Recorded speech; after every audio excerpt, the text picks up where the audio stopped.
안녕하세요, 여러분. 오늘 제가 들려드릴 이야기는 정말 충격적입니다.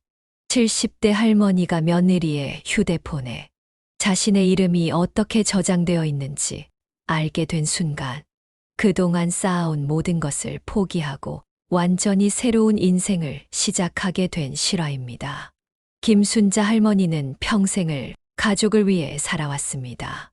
남편을 일찍 여의고 혼자서 아들 준호를 키워냈죠.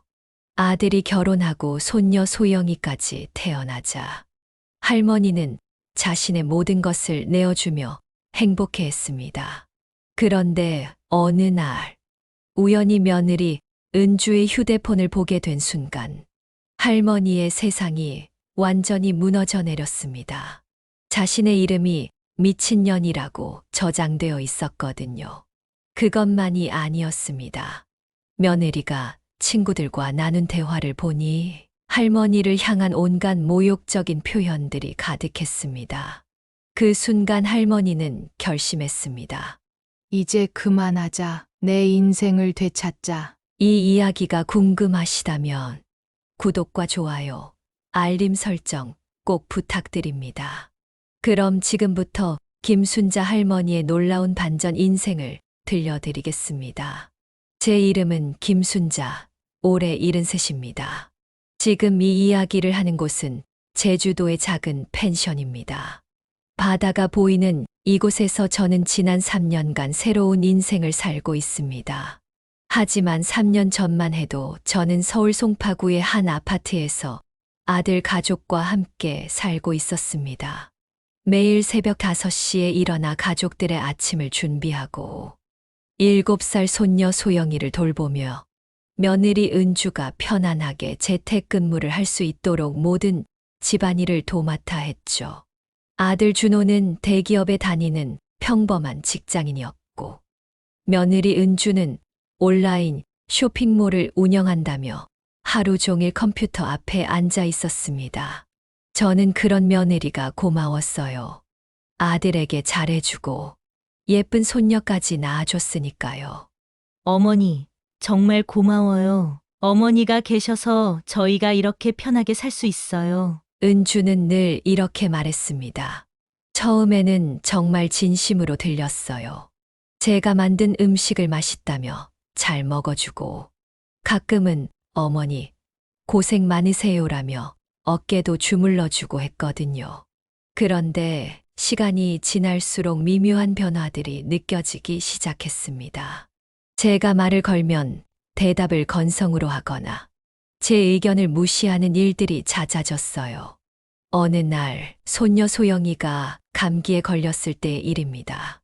저는 옛날 방식대로 생강차를 끓여서 먹이려고 했는데 은주가 버럭 소리를 질렀어요. 어머니, 지금이 몇 년도인데 아직도 그런 민간요법을 쓰세요? 소영이한테 해열제 먹이고 병원 가야죠. 물론 은주 말이 맞을 수도 있습니다. 하지만 그때 은주의 목소리에는 제 의견을 완전히 무시하는 차가운 기운이 담겨 있었어요. 이런 일들이 반복되면서 저는 점점 위축되기 시작했습니다. 혹시 제가 정말 꼰대가 된 건 아닐까? 젊은 며느리에게 부담을 주고 있는 건 아닐까 하는 생각들이 들었거든요. 그렇게 조심스럽게 눈치를 보며 지내던 중 결정적인 사건이 일어났습니다. 바로 그 악몽 같은 수요일 오후였어요. 은주가 급한 일이 있다며 소영이를 맡기고 외출했는데 아이가 갑자기 열이 나기 시작한 거예요. 해열제를 먹였지만 열이 떨어지지 않아서 은주에게 연락을 하려고 했습니다. 급한 마음에 은주에게 전화를 걸었는데 이상하게도 집 안에서 벨소리가 들리는 거예요. 소리를 따라 거실로 가보니 소파에 은주의 휴대폰이 놓여 있었습니다. 은주가 폰을 두고 나간 거구나 싶어서 가까이 다가갔는데 그 순간 제 세상이 무너져 내렸어요. 제가 건 전화 때문에 켜진 화면에 표시된 발신자 이름. 거기에는 분명히 미친년이라고 적혀 있었습니다. 그것도 제 사진과 함께요. 작년 추석에 온 가족이 함께 찍었던, 제가 그렇게 좋아했던 그 사진 말이에요. 손이 떨려서 휴대폰을 떨어뜨릴 뻔했습니다. 아니, 잘못 본 거겠지. 설마 저를 그렇게 저장해뒀을 리가. 하지만 아무리 봐도 틀림없었어요. 충격에 빠진 저는 그 자리에 주저앉고 말았습니다. 손녀 소영이가 할머니, 어디 아파요? 라고 물어봤지만 대답할 수가 없었어요. 그동안 저를 향한 따뜻한 말들, 어머니 고마워요. 어머니 사랑해요. 하던 모든 것들이 다 거짓이었던 건가요? 저는 그저 미친년이었던 겁니다. 제가 매일 새벽 5시에 일어나 준비한 아침 식사, 정성스럽게 끓인 국, 손녀를 돌보며 보낸 모든 시간들이 그녀에게는 어떤 의미였을까요? 더 끔찍한 건 아들 준호는 이 사실을 알고 있을까 하는 생각이었어요. 혹시 아들도 아내와 함께 저를 그런 식으로 생각하고 있는 건 아닐까요? 그날 저는 혼자서 소영이를 데리고 병원에 갔습니다. 아이의 열도 내리고 별다른 문제는 없다는 진단을 받았죠. 은주는 밤늦게 돌아와서야 소영이가 아팠던 것을 알았습니다. 어머니, 고생하셨어요. 정말 감사해요. 하지만 이제 그 말들이 전혀 다르게 들렸습니다. 진심이 담긴 감사가 아니라 그저 형식적인 인사말일 뿐이었어요. 그날 밤 저는 잠들 수 없었습니다. 계속해서 미친년이라는 단어가 머릿속을 맴돌았거든요. 그리고 한 가지 확실해진 것이 있었습니다. 이제 더 이상 이렇게 살 수는 없다는 것이었어요. 하지만 아직 어떻게 해야 할지는 알 수 없었습니다. 그저 가슴 한구석에 차가운 분노가 차오르기 시작했을 뿐이었죠. 그 이후로 며칠간 저는 마치 다른 사람이 된 것처럼 은주를 관찰하기 시작했습니다. 예전에는 그저 며느리의 작은 변화들을 젊은 사람이니까 하고 넘겼던 것들이 이제는 전혀 다르게 보였어요. 아침에 제가 차린 밥상 앞에서 은주가 보이는 미묘한 표정들, 제가 말을 걸 때 돌아오는 건성건성한 대답들, 그리고 제가 손녀를 돌보는 방식에 대해 은근히 간섭하는 모습들까지. 어머니, 소영이한테 과자는 너무 많이 주시면 안 돼요. 요즘 애들 당뇨 걸리기 쉽거든요. 어머니, 소영이 옷 너무 두껍게 입히시는 것 같아요. 애들은 어른보다 체온이 높아서 더워해요. 예전 같으면 그래, 젊은 엄마가 더 잘 알겠지 하고 넘겼을 말들이 이제는 다르게 들렸습니다. 저를 무시하고 무능한 늙은이 취급하는 말로 들리기 시작한 거예요. 그리고 며칠, 결정적인 순간이 또 찾아왔습니다. 그날은 토요일이었는데 아들 준호가 회사 동료들과 골프를 간다며 일찍 나가버렸어요. 은주는 평소보다 늦게 일어나서는 화장을 진하게 하며 외출 준비를 했습니다. 어머니, 저 친구들이랑 만나기로 해서 나가볼게요. 소영이 좀 부탁드려요. 그리고는 명품 가방을 들고 나가버렸죠. 저는 혼자 소영이와 집에 남았습니다. 점심 무렵이 되자 소영이가 할머니, 배고파요라고 하더군요. 저는 냉장고를 열어 뭘 해줄까 고민하다가 소영이가 좋아하는 김치볶음밥을 만들기로 했습니다. 그런데 김치를 꺼내는 순간 손이 미끄러져서 김치통이 바닥에 떨어지고 말았어요. 김치와 국물이 바닥에 쫙 퍼졌습니다. 아이고, 서둘러 걸레질을 하고 있는데 하필 그때 은주가 돌아온 거예요. 뭔가 급한 일이 있었나 봅니다. 어머니, 뭐 하세요? 아, 김치통을 떨어뜨렸어. 그 순간 은주의 얼굴이 확 일그러지는 걸 봤습니다. 짜증이 확 올라오는 표정이었어요. 에휴, 어머니, 조심히 좀 하시죠. 청소하기 얼마나 힘든데. 그리고는 중얼거리듯 혼잣말을 했습니다. 정말 나이 들면 이것도 못하나. 그 말을 듣는 순간 제 가슴에 못이 박히는 것 같았어요. 저는 평생 남에게 짐이 되고 싶지 않아서 스스로 모든 걸 해결하려고 노력해왔는데 단순한 실수 하나로 이런 대우를 받는다니. 더 화가 난 건 소영이가 그 모습을 다 보고 있다는 거였어요. 손녀는 할머니가 엄마에게 혼나는 모습을 보면서 무슨 생각을 할까요? 그날 밤 은주는 준호에게 그 일을 얘기했습니다. 저는 제 방에 있었지만 목소리가 다 들렸어요. 여보, 어머니가 요즘 너무 실수가 많아지시는 것 같아. 오늘도 김치통 떨어뜨리시고 혹시 치매 초기 증상은 아닐까? 뭔 소리야. 우리 엄마가 치매? 그냥 나이 들어서 그런 거겠지. 그래도 좀 걱정돼. 소영이랑만 있을 때 사고라도 나면 어떡해? 그 대화를 듣는 순간 저는 더 이상 참을 수 없었습니다. 저를 미친년이라고 부르는 것도 모자라서 이제는 치매 환자 취급까지 하는 거였어요. 그리고 그날 밤 저는 중대한 결심을 했습니다. 더 이상 이런 모욕을 당하며 살 수는 없다고요. 다음 날 아침 저는 평소와 다름없이 일어나 아침을 준비했습니다. 하지만 제 마음속에는 이미 계획이 세워져 있었어요. 오늘부터 저의 반격이 시작될 거라고 말이죠. 그 주 수요일, 저는 평생 해보지 않았던 일을 시작했습니다. 바로 제 재산을 정확히 파악하는 것이었어요. 아들과 며느리가 모두 나가고 소영이가 유치원에 간 뒤, 저는 제 방에서 오래된 서류들을 꺼내기 시작했습니다. 은행 통장들, 적금 증서들, 그리고 가장 중요한 아파트 등기부등본까지 차근차근 계산해 보니 제가 생각했던 것보다 훨씬 많은 돈이 있었습니다. 남편이 남긴 보험금과 제가 평생 모은 적금, 그리고 이 아파트까지 합치면 7억이 넘었어요. 아, 그래서 은주가 참고 있었구나. 냉소적인 웃음이 나왔습니다. 제가 죽으면 모든 게 아들에게, 결국 며느리에게도 돌아갈 거라고 생각하고 있었겠죠. 그날 오후 저는 동네 은행에 갔습니다. 평소 알고 지내던 창구 직원에게 말했어요. 제 명의로 된 모든 계좌를 하나로 합치고 싶어요. 그리고 누구도 함부로 건드릴 수 없게 보안을 강화해 주세요. 어머님, 혹시 무슨 일이라도 있으신가요?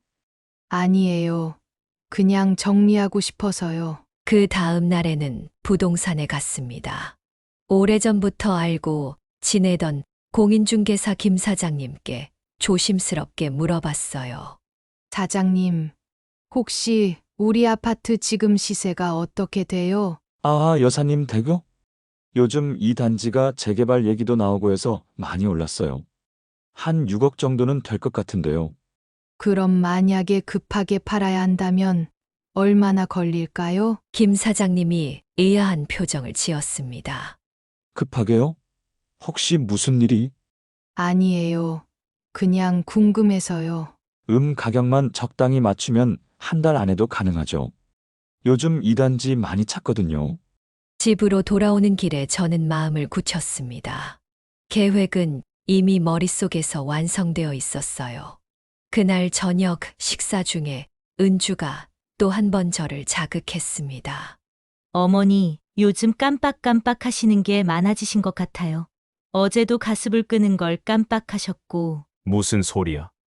엄마가 언제 가스불을 안 껐다고? 준호가 반박했지만 은주는 계속했습니다. 당신은 모르잖아요. 낮에 집에 없으니까. 저는 항상 확인해야 해서 스트레스가. 그 순간 저는 젓가락을 탁 내려놨습니다. 은주야, 네, 너는 나를 어떤 사람이라고 생각하니? 갑작스러운 질문에 은주가 당황하는 기색이 역력했어요. 어떤 사람이요? 정직하게 말해봐. 저는 어머니를 정말 좋은 분이라고 생각해요. 저희를 많이 도와주시고. 거짓말 투성이었습니다. 하지만 저는 그냥 웃었어요. 그래, 고맙다. 그리고 그날 밤, 저는 마지막 준비를 마쳤습니다. 다음 날 아침, 저는 평소보다 더 정성스럽게 아침을 준비했습니다.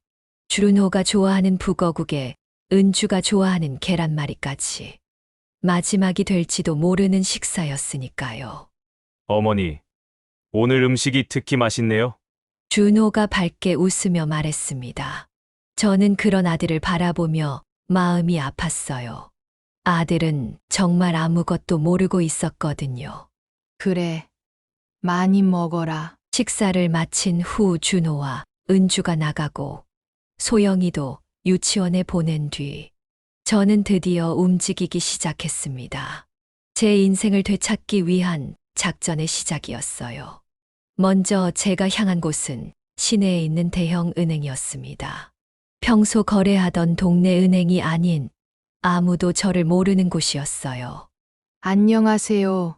계좌 이체를 하려고 하는데 좀 특별한 경우라서요. VIP 상담실로 안내받은 저는 차분하게 설명했습니다. 제 모든 예금을 다른 은행으로 옮기고 싶습니다. 그리고 새로운 계좌는 제 가족들도 절대 알 수 없게 해주세요. 상담사가 놀란 표정을 지었습니다. 어머님, 혹시 무슨 문제라도 문제가 있어서가 아니라 제 돈을 제가 관리하고 싶을 뿐입니다. 결국 모든 절차를 마치는데 2시간이 걸렸습니다. 제 통장에 있던 1억 2천만 원이 모두 새로운 은행으로 옮겨졌어요. 그 다음은 부동산이었습니다. 사장님, 저희 집 팔고 싶습니다. 네? 여사님, 갑자기 왜요? 혹시 아드님은? 아들은 모릅니다. 그리고 모르게 해주세요. 가능한 한 빨리 처리했으면 좋겠어요. 김 사장님은 심각한 표정을 지었습니다. 여사님, 집이 아드님 명의로 되어 있지 않나요? 아니에요. 제 단독 명의입니다. 남편이 돌아가시기 전에 정리해뒀거든요. 그렇다면 법적으로는 문제 없지만 가족들이 모르신다면 사장님, 제가 정신이 온전할 때 내린 결정입니다.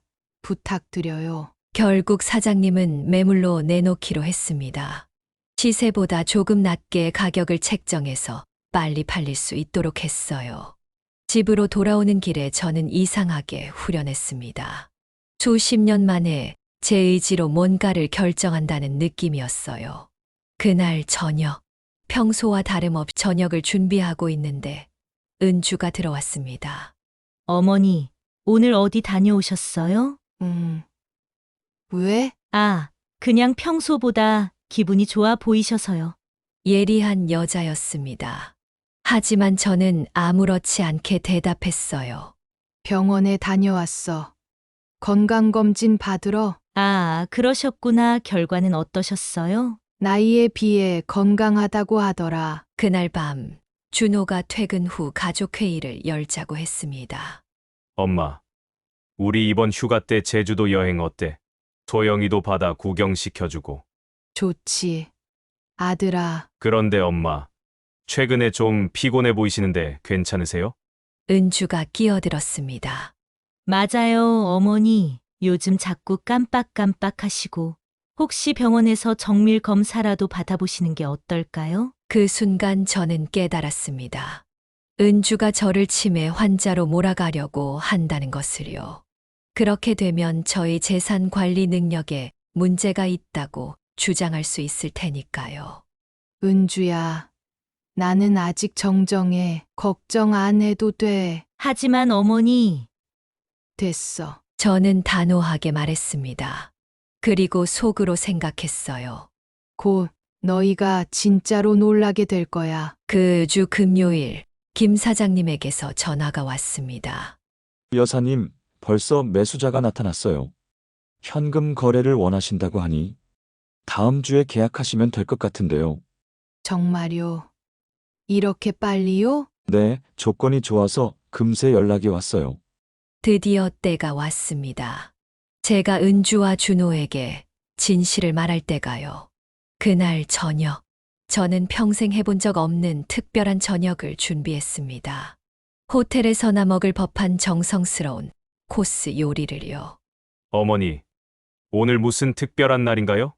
준호가 신기해하며 물었습니다. 응.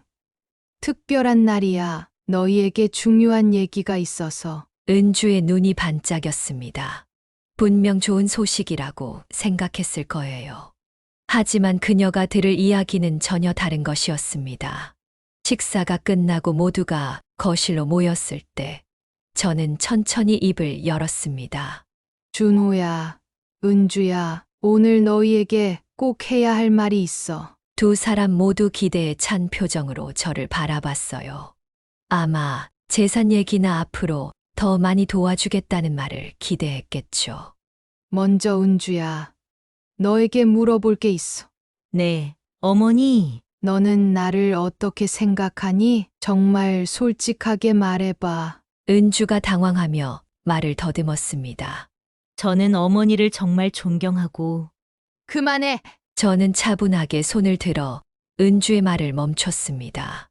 거짓말은 그만하자. 나는 이미 다 알고 있어. 뭘 알고 계신다는 거예요? 내 휴대폰에 내가 어떻게 저장되어 있는지 말이야. 그 순간 은주의 얼굴이 새하얗게 변했습니다. 준호는 무슨 말인지 몰라 우리를 번갈아 보고 있었어요. 엄마, 무슨 소리예요? 준호야, 내 아내는 나를 미친년이라고 부르고 있었어. 휴대폰에 내 이름을 그렇게 저장해놨더라. 뭐라고요? 준호가 믿을 수 없다는 표정으로 은주를 바라봤습니다. 은주야, 이게 정말이야? 은주는 입술을 파르르 떨며 변명하려 했어요. 그게 아니라 친구들이 농담으로. 농담. 저는 냉소적으로 웃었습니다. 그래, 농담이었구나. 내가 평생 너희를 위해 희생한 게 다 농담거리였나 보지. 어머니, 정말 죄송해요. 제가 잘못했어요. 이제 와서 사과해봤자 소용없어. 저는 자리에서 일어나 제 방에서 미리 준비해둔 서류들을 가져왔습니다. 오늘 너희에게 알려줄 게 하나 더 있어. 서류를 테이블에 내려놓으며 말했습니다. 이 집을 팔았어. 네. 뭐라고요? 두 사람이 동시에 소리쳤습니다. 부동산 계약서야. 다음 주에 잔금 받고 이사 나가면 돼. 준호가 서류를 급히 집어들더니 얼굴이 점점 굳어졌어요. 엄마, 이게 뭐예요? 갑자기 집을 팔다니. 갑자기 나는 충분히 생각하고 결정했어. 하지만 저희와 상의도 없이. 상의! 저는 준호를 똑바로 바라봤습니다. 너희와 왜 상의를 해야 하지? 이 집은 내 명이야. 내 돈으로 산 집이고. 은주가 울음을 터뜨리기 시작했어요. 어머니, 제발 저희가 어디서 살아요? 소영이는 어떡하고요? 그건 너희가 알아서 해야 할 문제야. 나는 이제 내 인생을 살 거야. 엄마, 설마 정말로 집을 팔 생각이세요? 이미 팔았어. 다음 주 금요일까지 이사 나가면 돼. 그 순간 은주가 제 앞에 무릎을 꿇었습니다. 어머니, 제발요. 제가 잘못했어요. 다시는 그런 일 없을게요. 제발 집은. 일어서. 저는 차갑게 말했습니다. 무릎 꿇는다고 해서 달라지는 건 없어. 너는 이미 나를 미친년이라고 불렀잖아. 준호도 당황해서 어쩔 줄 몰라 했어요. 엄마, 그럼 우리는 어떻게 해요? 갑자기 이사를 나가라니. 준호야, 너는 대기업에 다니잖아. 은주도 쇼핑몰 운영한다며? 둘이 벌면 충분히 살 수 있을 거야. 하지만 전세금도 없고 갑자기 어떻게? 그건 내가 알 바 아니야. 저는 마지막으로 가장 중요한 말을 했습니다. 그리고 앞으로 나는 너희와 연락하지 않을 거야. 내 새 주소도 알려주지 않을 거고. 엄마, 이제 끝이야. 나는 70년 넘게 남을 위해 살았어. 이제 남은 시간만큼은 나를 위해 살 거야. 그날 밤 집안은 아수라장이 되었습니다. 하지만 저는 더 이상 흔들리지 않았어요. 제 새로운 인생이 시작되는 거였으니까요. 그 다음 며칠은 정말 지옥 같았습니다. 하지만 지옥을 경험하는 건 저가 아니라 그들이었어요. 은주는 매일 제 앞에서 무릎을 꿇고 울며 빌었습니다. 어머니, 제발요. 제가 정말 잘못했어요. 앞으로 효부가 될게요. 집만은. 하지만 저는 마음을 바꾸지 않았어요.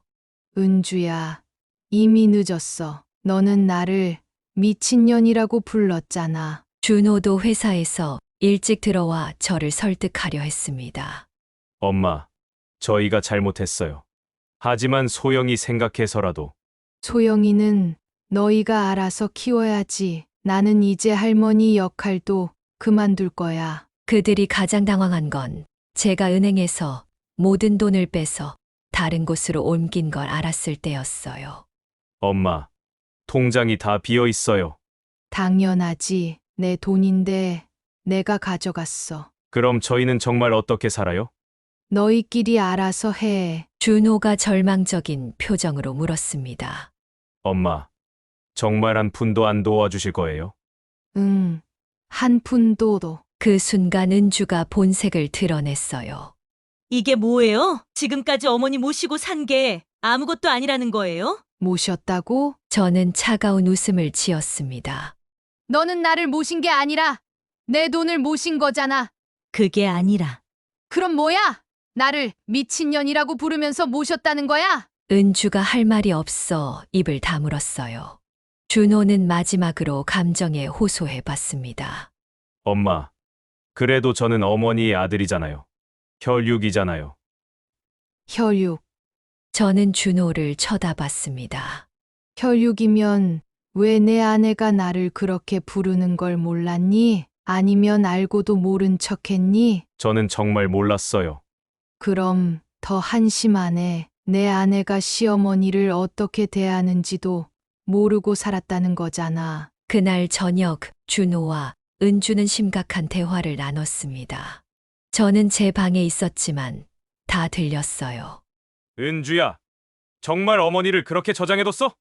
미안해. 친구들이 다 그렇게 하라고 했어. 친구들이 하라고 했다고? 그럼 너는 주체성이 없어? 그게 아니라 스트레스가 너무 심해서. 스트레스. 우리 엄마가 뭘 잘못했다고? 맨날 간섭하고 잔소리하고 그게 간섭이지 도움이야? 엄마가 집안일 다 해주고 소영이까지 봐주셨는데 드디어 준호도 상황의 심각성을 깨닫기 시작한 것 같았어요. 은주야, 너 때문에 우리 가족이 망했어. 나 때문에? 당신도 어머니 돈 생각 안 했어? 솔직히 말해봐. 결국 그들은 서로를 탓하며 싸우기 시작했습니다. 그 모습을 보면서 저는 확신했어요. 제가 내린 결정이 옳다는 걸 말이에요. 이틀 후 부동산에서 잔금을 받고 집이 완전히 넘어갔습니다. 저는 미리 준비해둔 제주도의 작은 펜션으로 이사를 갔어요. 떠나는 날 아침, 소영이가 울면서 매달렸습니다. 할머니, 어디 가요? 저도 데려가 주세요. 그 순간만큼은 정말 마음이 아팠어요. 하지만 저는 마음을 굳게 먹었습니다. 소영아, 할머니는 이제 멀리 가야 해. 엄마, 아빠랑 잘 지내야 해. 싫어요. 할머니랑 같이 있을래요. 소영이를 떼어내는 준호의 얼굴에는 절망이 가득했어요. 엄마, 정말 가시는 거예요? 응, 이제 안녕. 저는 뒤돌아보지 않고 짐을 싸서 나왔습니다. 제 새로운 인생이 시작되는 순간이었어요. 제주도의 작은 펜션에 도착한 첫날 밤, 저는 바다를 바라보며 울었습니다. 하지만 그건 후회의 눈물이 아니었어요. 해방감에서 나온 눈물이었습니다. 50년 만에 처음으로 저만의 공간, 저만의 시간을 갖게 된 거였거든요. 그동안 서울에서는 난리가 났습니다.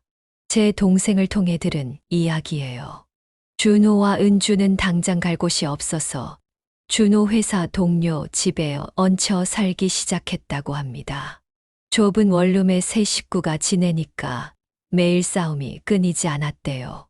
어머니를 찾아야 해. 빌어서라도 집을 다시 사야 해. 은주가 매일 이렇게 떼를 썼지만 제가 어디 있는지 아무도 몰랐거든요. 제 번호도 바꿨고 주소도 알려주지 않았으니까요. 며칠 후 준호가 제 동생에게 전화를 걸었습니다. 나도 몰라 언니가 연락 안 해. 제발 연락처 좀 알려주세요. 정말 급해요. 안 돼. 언니가 누구한테도 알려주지 말라고 했어. 제 동생도 제 편을 들어주고 있었어요. 며느리가 저를 어떻게 대했는지 다 얘기해뒀거든요. 한 달쯤 지났을 때 더 충격적인 소식이 들려왔습니다. 준호가 회사에서 잘렸다는 거였어요. 집중력이 떨어져서 업무 실수를 연발했고 결국 권고사직을 당한 거라고 합니다. 은주의 인터넷 쇼핑몰도 망했어요. 집에서 할 수 없게 되니까 제대로 관리가 안 됐거든요. 결국 그들은 서울 외곽의 낡은 반지하 방으로 이사를 갔습니다. 전세금도 없어서 월세방이었어요. 이 모든 게 다 어머니 때문이야. 은주는 아직도 저를 원망하고 있었대요. 하지만 준호는 달랐습니다. 이제서야 상황을 제대로 이해하기 시작한 거예요. 은주야, 이건 내 잘못이야. 엄마를 그렇게 대한 내 잘못이라고. 뭐가 내 잘못이야? 나는 그냥 그냥 뭐, 시어머니를 미친년이라고 부르는 게 정상이야? 결국 그들은 이혼 얘기까지 나오게 됐습니다. 한편 저는 제주도에서 새로운 삶을 시작했어요. 아침에 일어나면 바다를 보러 산책을 하고 오후에는 근처 도서관에서 책을 읽었습니다. 저녁에는 펜션 주인 할머니와 함께 차를 마시며 이야기를 나눴어요. 순자 씨, 정말 잘하셨어요. 그런 며느리한테 당할 필요 없어요. 펜션 주인 할머니도 비슷한 경험이 있다며 저를 위로해 주셨어요. 저도 아들 며느리 때문에 고생 많이 했거든요. 하지만 순자 씨처럼 용기는 못 냈어요. 처음엔 외로울 줄 알았는데 전혀 그렇지 않았어요. 오히려 누구 눈치도 보지 않고 제가 하고 싶은 일을 할 수 있어서 너무 행복했습니다. 제가 먹고 싶은 음식을 만들어 먹고 보고 싶은 TV 프로그램을 보고 밤늦게까지 책을 읽을 수도 있었어요. 무엇보다 아침에 일어나서 오늘은 누구를 위해 뭘 해야 하지? 라는 생각을 하지 않아도 되는 게 가장 좋았습니다. 그러던 중 제 동생에게서 전화가 왔어요. 언니, 준호가 이혼했어. 그래, 응. 은주가 다른 남자랑 도망갔대. 소영이는 준호가 키우고 있어. 저는 의외로 마음이 아프지 않았어요. 오히려 그럴 줄 알았다는 생각이 들었습니다. 소영이는 괜찮니? 많이 힘들어하는 것 같아. 엄마도 없고 할머니도 없고. 그 순간만큼은 마음이 아팠어요. 하지만 저는 마음을 굳게 먹었습니다. 내가 돌아간다고 해서 달라지는 건 없어. 그래도 손녀잖아. 동생아, 나는 이제 내 인생을 살 거야. 그 아이는 아빠가 잘 키워야지. 그리고 저는 정말로 뒤돌아보지 않았습니다. 그렇게 2년이 흘렀습니다. 제주도에서의 삶은 매일이 평화로웠어요. 펜션 일을 도우면서 용돈도 벌고 근처 노인정에서 새로운 친구들도 사귀었습니다. 순자야, 오늘 바다 사진 찍으러 갈까? 저에게는 매주 함께 사진을 찍으러 다니는 동호회 친구들이 있어요. 평생 해보지 못했던 취미 생활을 하며 정말 행복한 나날을 보냈습니다. 그러던 어느 날, 제 동생에게서 급한 전화가 왔어요. 언니, 큰일 났어. 준호가 교통사고 났대. 뭐라고? 크게 다친 건 아니라는데. 그런데 언니, 그 집 상황이 정말 심각해. 동생이 들려준 이야기는 참담했습니다. 준호는 이혼 후 아르바이트를 전전하며 소영이를 키우고 있었는데 몸과 마음이 모두 한계에 달한 상태였다고 해요. 소영이가 너무 힘들어해. 학교에서도 문제가 생기고 준호 혼자서는 도저히 감당이 안 되는 것 같아. 그래도 내가 상관할 일은 아니야. 언니, 그래도 소영이는 무슨 죄야? 그 말에 저는 잠시 말문이 막혔어요. 하지만 금세 마음을 다잡았습니다. 소영이에게 미안하지만 내가 돌아간다고 해서 근본적으로 해결되는 건 아니야. 며칠 뒤 뜻밖의 전화가 걸려왔어요. 준호였습니다. 엄마, 목소리가 많이 지쳐 있었어요. 어떻게 내 번호를 알았니? 이모한테 빌어서 겨우. 할 말이 있으면 빨리 해. 엄마, 저 정말 죄송해요. 제가 다 잘못했어요. 지금 와서 사과해도 소용없어. 엄마, 저 진짜 힘들어요. 소영이도 너무 힘들어하고. 제발 한 번만 도와주세요. 그 순간 제 마음이 조금 흔들렸어요. 하지만 저는 냉정하게 말했습니다.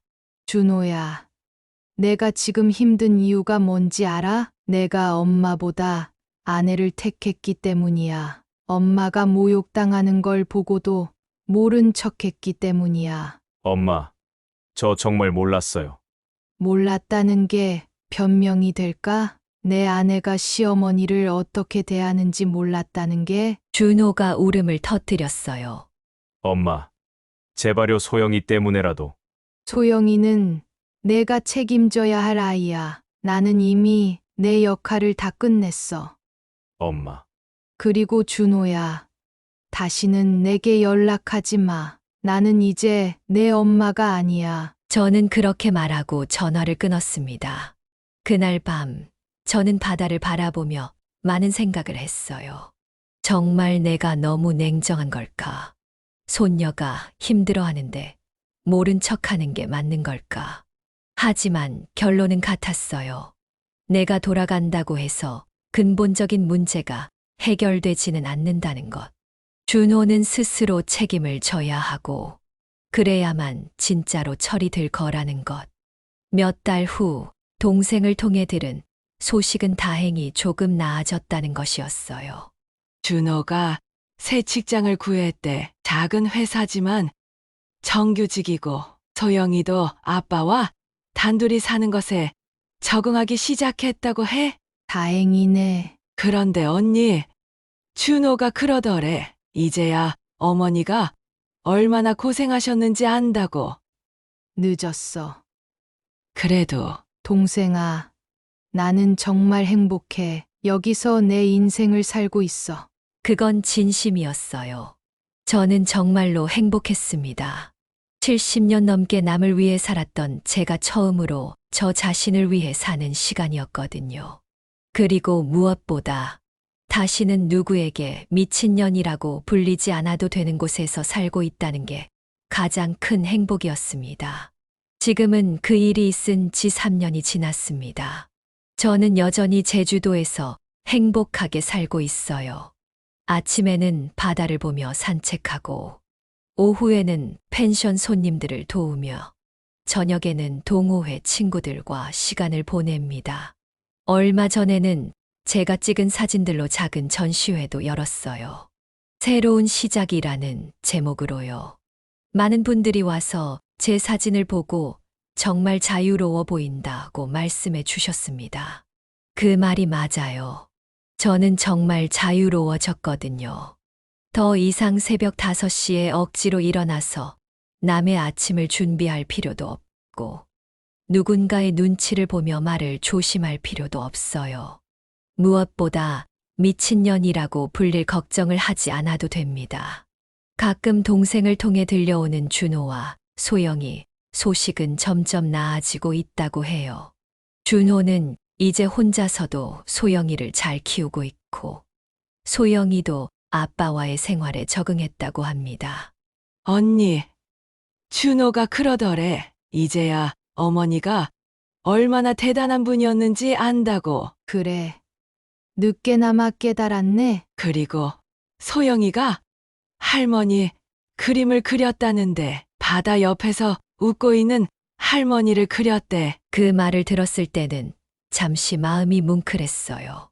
하지만 후회는 없었습니다. 제가 내린 결정이 옳았다는 걸 매일 확인하고 있거든요.